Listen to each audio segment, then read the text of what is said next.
दोडका वर चढवून नको का हो? वर चढवून काय करा, तिकडे 2 आणि या साईडला 2 काट्या बांधा आणि मध्ये एक्स्ट्रा काट्या बांधा. असं अडवला हो काय?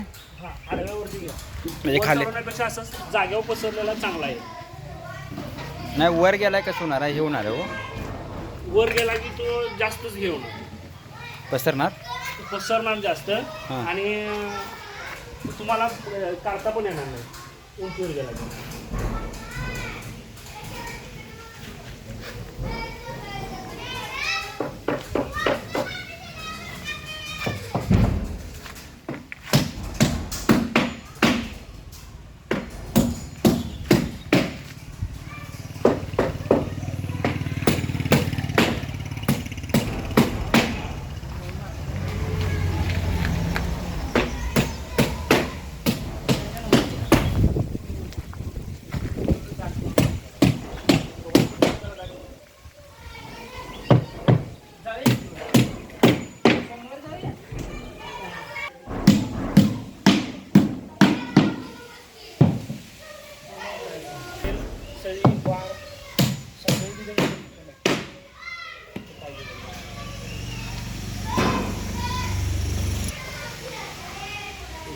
याच्यावरती मलापेक्षा तशा पद्धतीने सोडा, असा पसरा पूर्ण कंपाऊंड तेवढा.